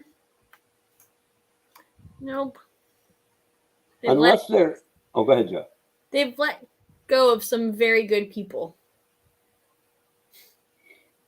Unless they're actively letting people work remote, the problem here long term is that young professionals don't necessarily want to move to Rhode Island, right? And sometimes not even LA. LA is a tough place to live. Right. So, expensive. Yeah. And then, they're hiring positions in New York now too, but I don't know. Like, you have to pay people to do that, right? And nobody wants to pay anybody to do anything. That's the problem that all of us have in the economy today as a whole. Like, I don't think there's a single person out there, below the upper reaches of management in large companies that actually makes what they're worth. Yeah. So I think we're seeing some of the play out of a societal issue, perhaps more than lack of success in the toy business. It'd be interesting to see if CEO pay disparity ever becomes a thing, because it's kind of just, it's not a surprise. It's just kind of accepted right now that the CEO should make 500 times what an entry-level worker should, right? Right. Whew, okay. Yeah, a generation ago, that number was more like 30. Yeah. So we're not saying that people at the top of things shouldn't make more money, but these multi-million-dollar options and bonuses and buyouts and golden parachutes and however many buzzwords I can squeeze in there, they don't necessarily need to happen either. Yeah. Moving forward, before I get on another soapbox. Yeah, this is from the file of Not Good. The European Union became Hasbro Pulse exclusive this year, going forward, and we announced that on episode 234, not too long ago. I think this goes into effect in 2023, but this is a real kick in the face on our European fans. Well, the European Union and the UK go Hasbro Pulse exclusive. Sure. Yeah. As our friend Before the comments start rolling in. Yeah, our friend Dave Tree threw that in. He had some choice words when we discussed it privately, but then I will not repeat. But was one of them wanker? No, that would have been nicer. Was one of them bollocks? That there again would have been much nicer than what he actually said. Dave is English, so remember, he curses like a professional. I said slag. But yeah, for the GI Joe brand had been making some real strides in recent years in the European markets, and both in shelf space and in dealing with smaller retailers like our friend Dave and all the cool stuff. And it's all going away. It's all gone, which is terrible for growing your brand. It means you'll keep the fans you have because those fans are going to continue to buy from Hasbro Pulse. But wow, talk about a captive audience. That's some garbage. This is a poor decision. I'm more upset than I should be, as it doesn't affect me. But I don't mean to sound overly righteous here, but this is some crap. This is like at the end of Christmas Vacation when the cop is like, "Mister, if I had a rubber hose," talking to Brian Doyle Murray after he killed all the bonuses. My reaction is more indeterminate anger on this one.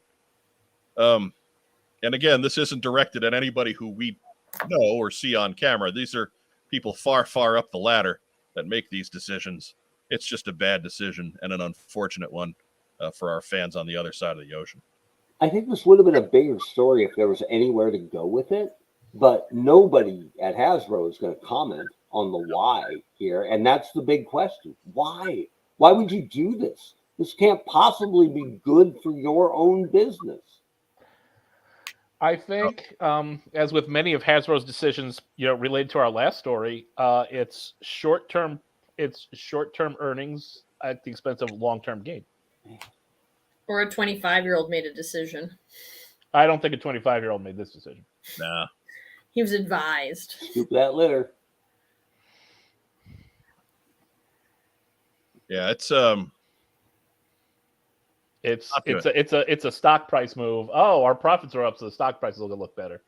And not so much. Hey, we're investing in the future here for continued sustained growth. Captain K has a pretty salient question there, where he says, let me pop it up there for everybody watching. How much does that market make for Hasbro? Good question. It may not be much. Different per brand. On Transformers, I think it was third. Right? But there's North America, and then Asia Pac, and then EU. Look, regardless of how much it makes in overall dollars and cents, it had to be growing because previous to Classified, G.I. Joe hadn't been available. Yeah. Past Hasbro Pulse or Hasbro Direct. It's an extraordinarily simple question. Do you want your brand on toy shelves for people to see? Right. Just check yes or no. Right? And they surprised everybody by going, nah. Not only do we not need that, we have it and we don't want it to continue. I don't get it. And wouldn't it be hard if they changed their mind to then go back and be like, we now want those shelves back? Yeah, I would imagine. It's like the whole thing here was the fight to keep or expand your peg space, right? Your shelf space at brick and mortar retail here. Now, I know whole new world, a lot of huge online sales now, but it doesn't mean brick and mortar doesn't still have value. Yeah, especially for a brand with no entertainment. Snake Eyes movie aside, no entertainment and no announced plan moving forward. So how are you building new collectors with no online presence either? When's the last time that website got updated? Right. Yeah. Or you're taking away options. Like if Pulse sells out on something, as they are prone to do, particularly with Joe. Yeah, on the day that pre-orders are announced. But these customers previously, say in the UK, they could go to in-demand toys. They could go to all the cool stuff. They could go to any number of these other smaller retailers and get those pre-orders in because they know those guys are kind of going through the dealer back door and get that product. Mm-hmm. I mean, are they going to make more available through pre-order on the Pulse? We haven't, again, there's nobody talking about it, so we don't have answers to these questions. This is Joe specific, right? Not affecting any other brand. So, it may be. I can't say that I did any homework past G.I. Joe on this one.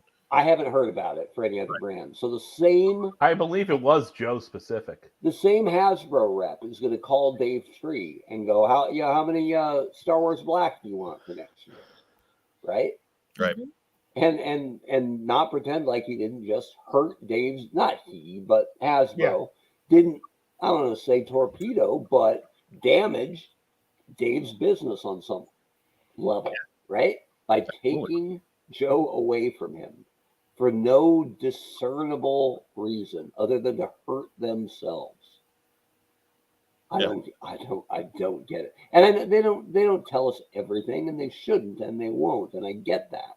We don't have any right to be privy to their business dealings, but this doesn't seem to make any sense on any level. No, this comes off 100% as cutting off their own nose to spite their face. Absolutely. Moving forward, because we're starting to run low on time. Number 4 is this gentleman, and who is he? Well, that's Chris Cox, new Hasbro CEO, named in February. Back we told you on What's on Joe Mind 198 to give you an idea how many episodes we've done this year. Mm-hmm. Jumping Jiminy, that's a lot of episodes.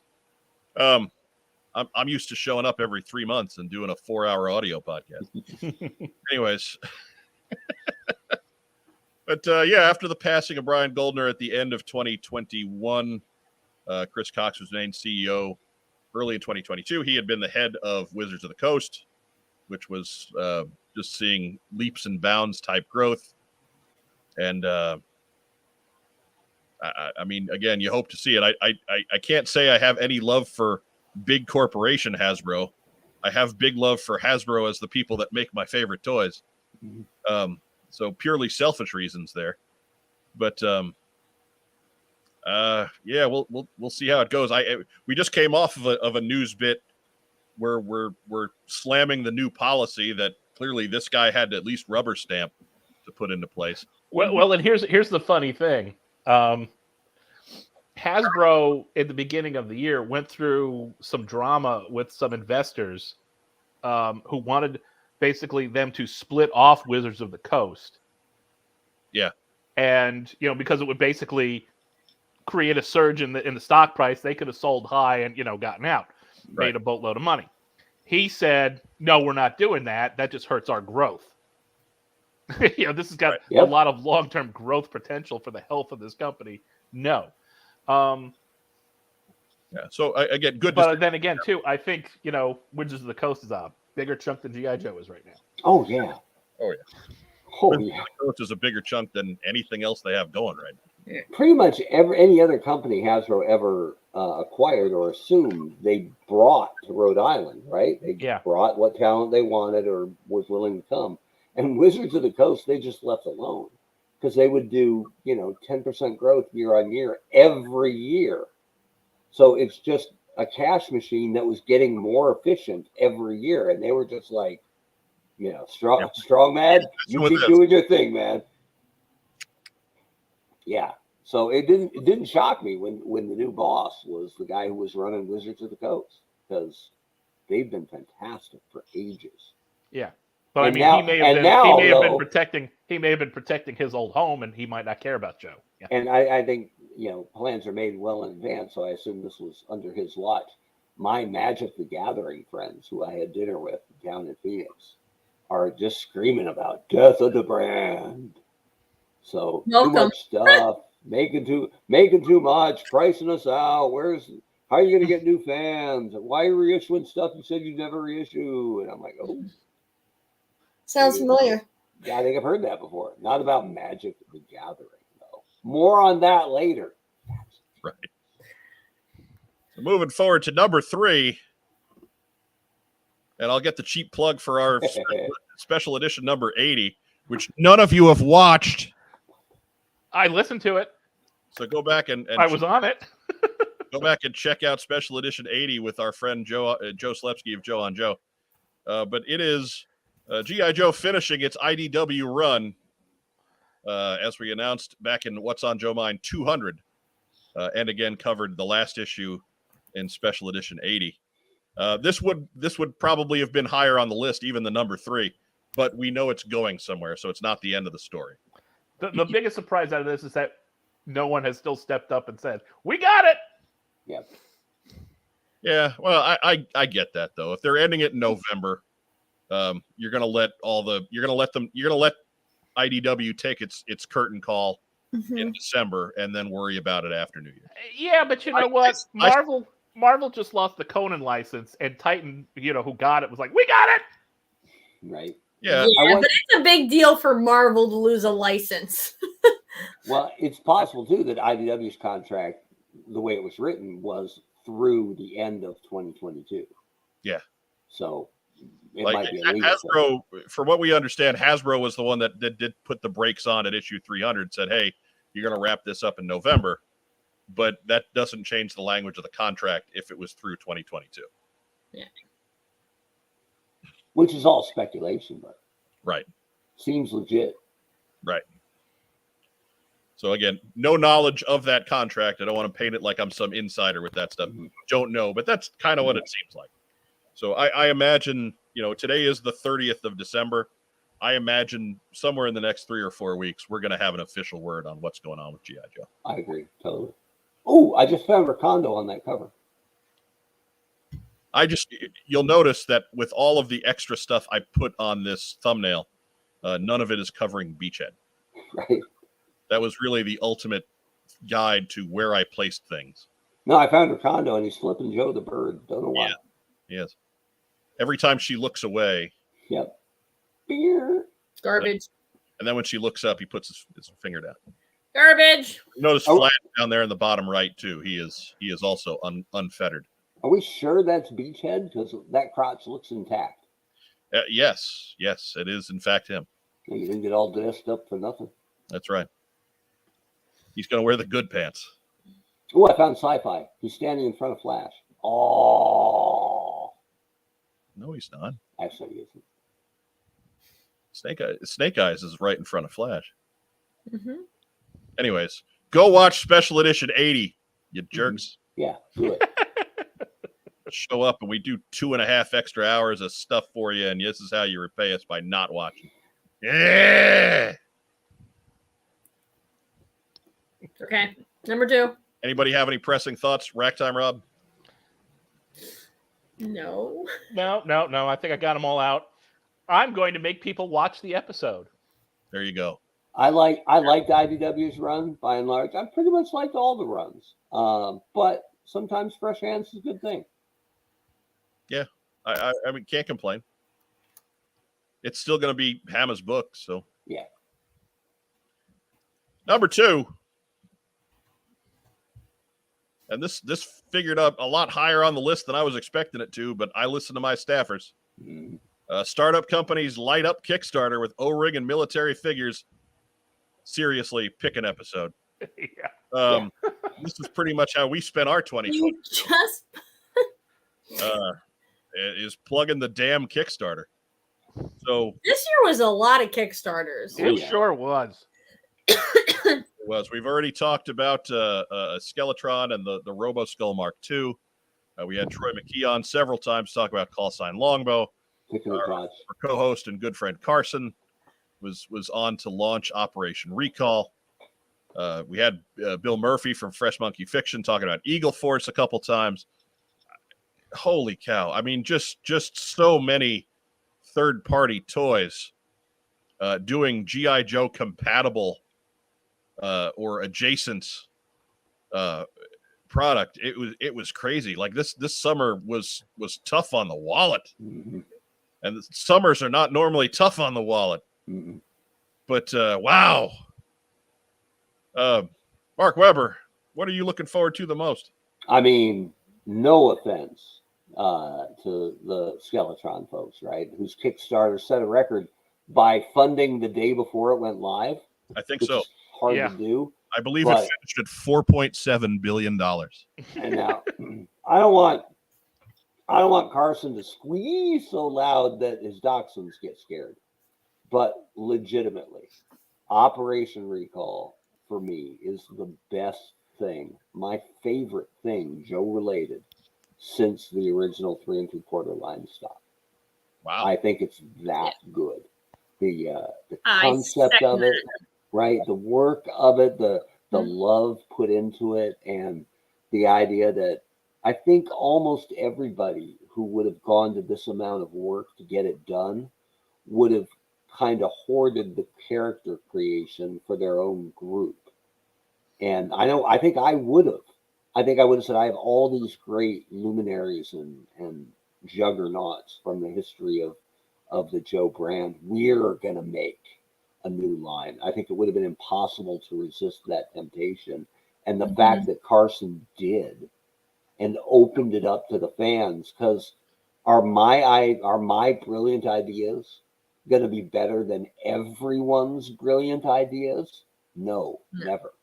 So the fact that Carson is getting his guy made was enough for him, and I'm not bemoaning him that. Oh, right?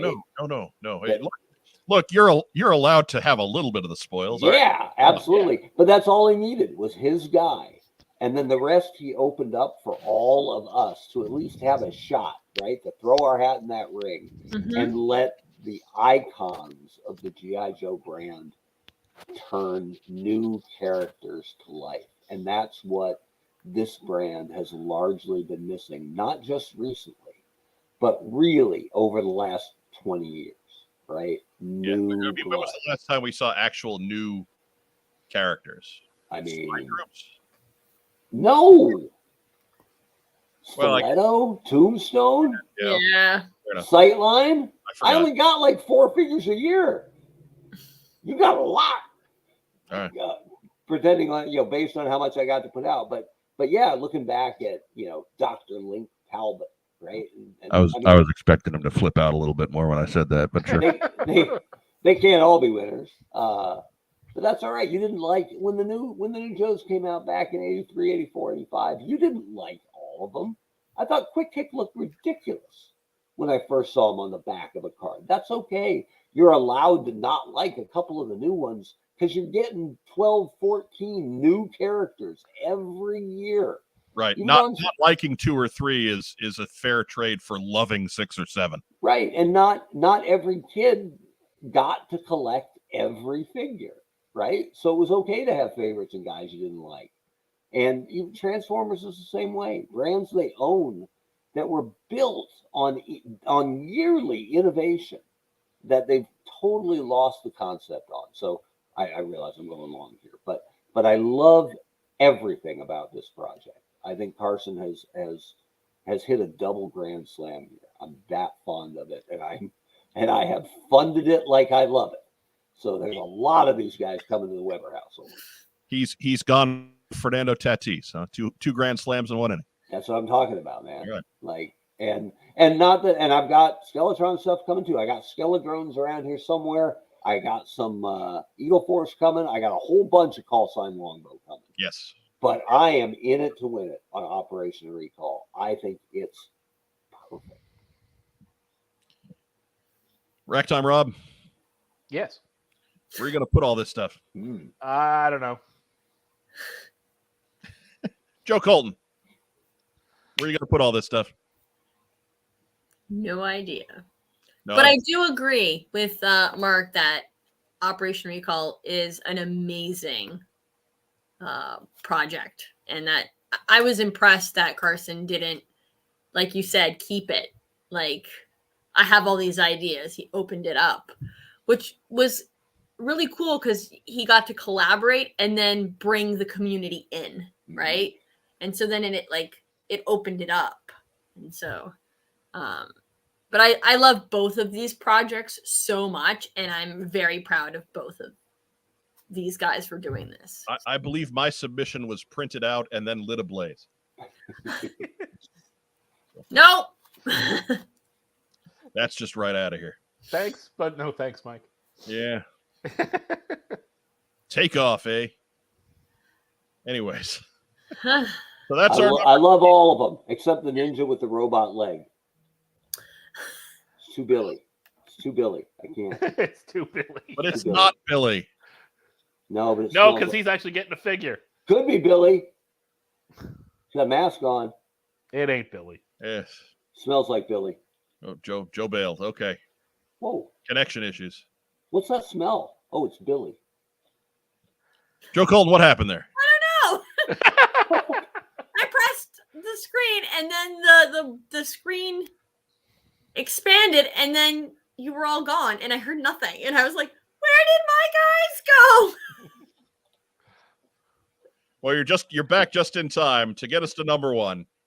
And I think number one is real obvious in its absence to this point. Oh, I What wonder what it could be. What else could it be but this guy? This guy. Yeah. That's right. Oh, purdy. HasLab His Tank project funds in less than 9 hours. All tiers fulfilled during the campaign. Covered in depth. What's on Joe Mind 222 and any number of other places along the way. But Joe Colton, your thoughts on the His Tank real quick. So pretty. I want like 8 of them. It's so pretty. What's your favorite aspect of it? Itself. Just the whole you're in on the whole banana, huh? I just want to like She wants a tank to hug, ladies and gentlemen. Yep. She's gonna be doing the little stinger at the end of Kokomo Toys.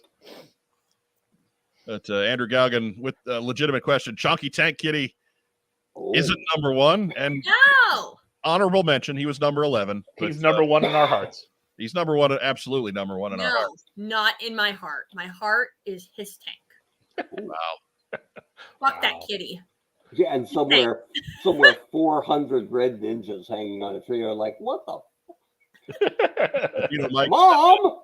They are so mad right now. Torpedo Mike said he's not in. He had to feed his kids. I say let those kids fend for themselves. That's what I'm talking about. I mean, how old are they? Like, could you like get them jobs? Right? I'm kidding. I'm Rob. What's your favorite aspect of this? All of it. The fact that I sat in what would normally have been over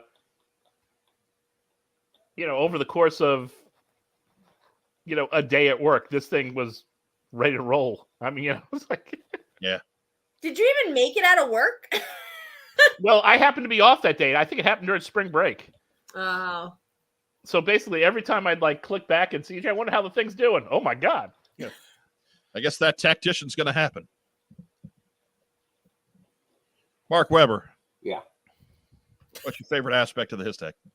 I like that it's probably earned, but Joe collectors have, adult Joe collectors have a stigma of having creaky wallets that don't always open. And so when nice stuff came out, like the new Sky Striker and the new Eagle Hawk, they didn't fly off the shelves. And I know that made Hasbro a little reticent to invest heavy tooling into items for the Joe brand. That even if it's really good and even if it's something they say they want, doesn't necessarily mean they're going to support it at retail. And that whole, right. I have always hated I'll wait till Ross. I'll wait till it goes to Marshall's thing. Because I get it, and everybody has a budget. I'm not telling you how to spend your money, really. But we would fight that where people would say, I still support the brand. I just buy it from Ross. Well, then, no, you don't. Yeah. Really, right? You're not really supporting the brand. So I love that. Because Hasbro ain't getting any money out of that. I love that they went all out on this and said, fine, we're going to do a big vehicle, and it is big, and it's going to cost, but we'll see if the fans come out and support it. And the fact that the fans went, goddamn yes, and supported it like crazy. So the idea that we can have nice things, right? It just has to have the value. And that always, it drove me a little bit nuts at the beginning when people were scoffing at the price. Because I said, I get it. It did seem a little exorbitant at jump, but we knew there would be stretch goals, right? And I said, let's not judge it until we know what we're actually buying. And by the time we were done, the value was absolutely there. So I love that the Joe fans stepped up and supported a pretty damn expensive item. But it's nice, and I got to believe it's going to be worth every penny. Yeah, I mean, you got a full tank crew. Yeah, you got extra weapons pods. You got new pieces to modify your hiss to make it look futuristic, or you can go with the ones that look like the old-fashioned 1983 Right. hiss.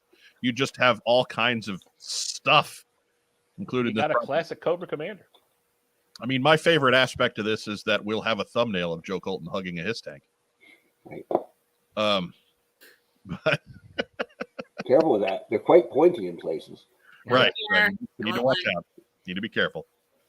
And it gives a lot of hope for going forward. Like this really hammers home that despite their best efforts, G.I. Joe is not a brand that can continue to be ignored. Right. It Well, can- I mean, it can be, but we don't go away. Right. We have this annoying tendency to just hang around. And when you're seeing Star Wars projects fail and Marvel Legends projects fail, and supposedly these big money brands have these projects show up and get turned away by a fan base that is just not enthused about the project, it's great to see.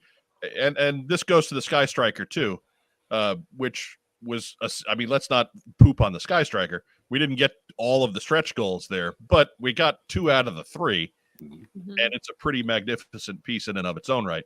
But to see something like the Hiss Tank project take its turn at bat and just slam it out of the park is really encouraging for the overall health of G.I. Joe and Classified as a brand. So we are running out of time. We're gonna have to kick forward on what we got in for next week and just go straight to shout outs. Okay.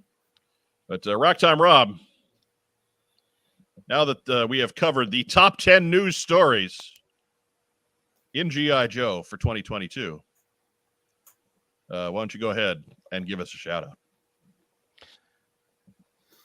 Okay. Shout out to the studio audience. Thank you for tuning in. Happy New Year, all. I hope it is safe and everyone is healthy. And full of Target shelves filled with G.I. Joe product. Target. I ain't going to Walmart. I needed to get Salty Weber one more time. Target. It's the last Salty Weber of the year. We'll Right. see. I don't think so, considering he's next. I might show up for Salty Edition number 85 tomorrow night. Look, the closest Walmart and the closest Target to us are across the street. When you cross that street, it's like going into another dimension. I totally get it. When I used to have a choice between the two, I picked one a lot more than the other. I'll tell you that much. So anybody else, Ragtime Rob? Yeah, it's shout out to the family. Good to see everybody, even Stinky. Mark Weber, shout it out. I had a tiny trip in Phoenix. Really, I was only there 3 days. So I only got to see 2 of my very oldest friends. Always good to see them, Seth and Chris. Shout out to them. And to my normal Phoenix peeps that I always try to see. I just didn't have any time this trip. So next year.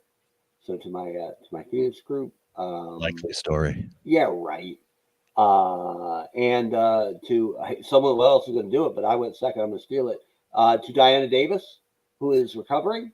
I stole it from Joe. Ha ha ha ha. She's a favorite of not just this show, but of the whole community. So we wish you the absolute best and keep us posted on your recovery as we move into a brand new year. Joe Colton. Ha ha ha ha. Obviously Diana Davis, since she's awesome. I said that. And we love you very much and hope that you continue to recover and are healthy and well. The fans that tune in every week, thank you very much. It has been an awesome year, and it's always nice to see your comments and support every week. And we look forward to it next year as well. And hopefully we can grow. We have some real warriors who just follow us around on all of our social media. We do. Whether it's Facebook or Twitter or Instagram, even as I try to resurrect our moribund Instagram account. Good word. Look, for somebody who's just not used to taking pictures, it's hard to take pictures. If only I had other people to send me pictures who were maybe cast members on the show that could help out with shit like that. But no, I don't have any of those. Wait, I have 3 of those. And you know who sent me more photos last year than any of you? Phil freaking Donnelly. That's who. Followed closely by Biff McConaughey. Followed by Biff McConkie Donk. Who else we got, Joe Colton? Yeah, but they were all at Disneyland rides, man. They don't count. Look, What are you man, supposed to do with that? it's the thought that counts. All right. My husband, as usual, and my parents, and you guys. You guys are amazing, and I love seeing you every week. Oh, I was just about to rip you. Or once a I gotta week. let it go. I won't. I was gonna say, when you say your husband as usual, isn't he always your husband? Just checking. Yes. Sometimes, maybe Last we checked. that's Did I ever tell you guys when we went last year to Canada, and it was his first time? It was our first time going to Canada as a married couple, and at the customs table, the customs agent was like, "What are you guys doing here?" I was like, "I'm Canadian. My husband's American. This is my husband, or my new husband." And she's like, "What happened to the old one?" And I was like, "No!" And should- like the You two should of have them looked at kept Joey, going, and I you was should have like, looked him dead in the eye and said, "Don't ask." in the background there was a moose hitting a rim shot. "Yep." As I was leaving, I was like, "Oh, I should have said like next year I'll see you with the new husband then." Right. Yeah. Right. See you at next year's model. Oh no, I am Canadian. Not I was Canadian. She is dual citizenship. So Yeah. she is an American, but she is also a Canadian. Dude, I'm never giving that one up. Like, are you Yeah. nuts? Yeah, Like, who that's would the give move. that up? Yeah. That would be a Hasbro move. Aren't you part Themyscirian too? I'm pretty sure. Maybe. I mean, we'd have to take her word for it because they don't let us on the island. No. No. no. Well, they do, but then you don't. And we'd have to die. Is that how it works? I mean, it's a very radical. Procreate. It's a very radical form of socialized medicine, right? They didn't kill Steve Trevor. He's dreamy, though. I mean, let's be honest. He's dreamy. That Lyle Wagner. Wow. All right. Almost Batman. Oh God. And I will echo the sentiment. I want to shout out to our folks in the live audience. Thank you so much for joining us this week and every week. So many names are the same. Please remember, like the video, share us in your various social media channels, whether that's Facebook groups or subreddits or what have you. Let's continue to grow this thing. And of course, make sure you're subscribed. It is crazy that 25% of our viewers every week are not subscribed to the show. That's nuts. If you're going to sit through 2 hours of this, and really, like, our average view time is pretty healthy, especially for YouTube. We do a 2-hour show, but like it you folks are in for the haul by and large. So to sit through that and not be subscribed is just crazy, and shows perhaps an inability to make commitments. And I worry about your family life. So please click the subscribe button, and all will be happy at home.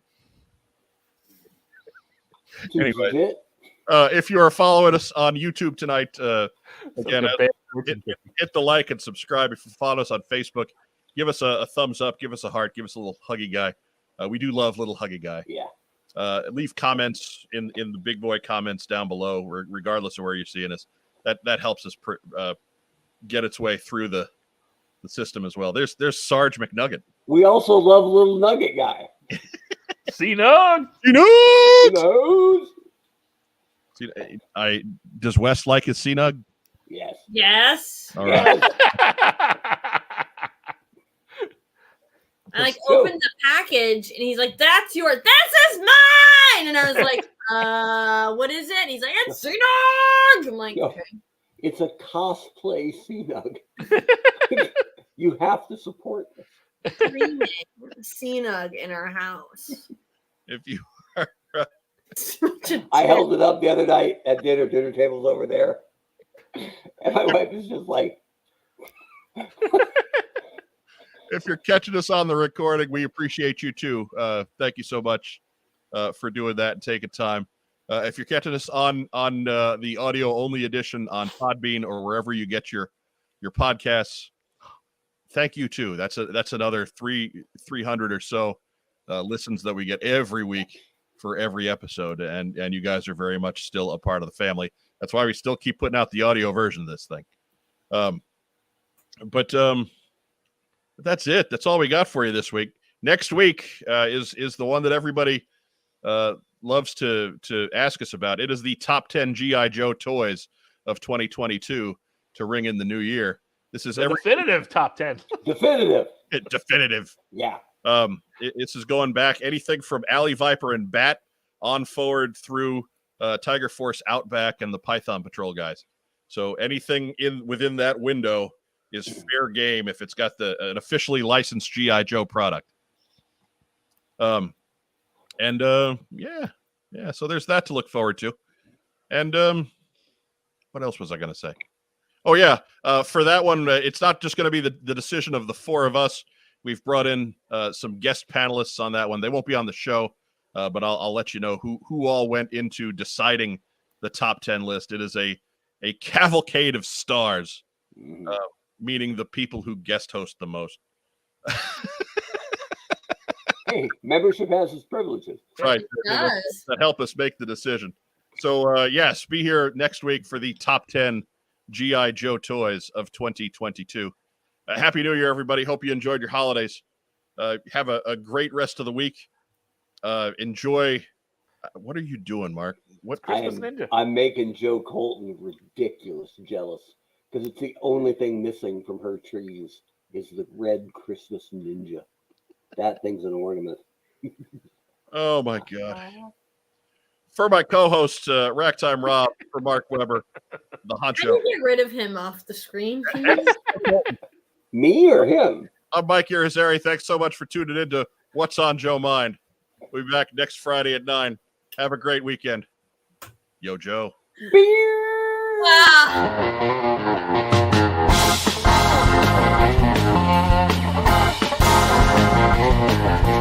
Ah.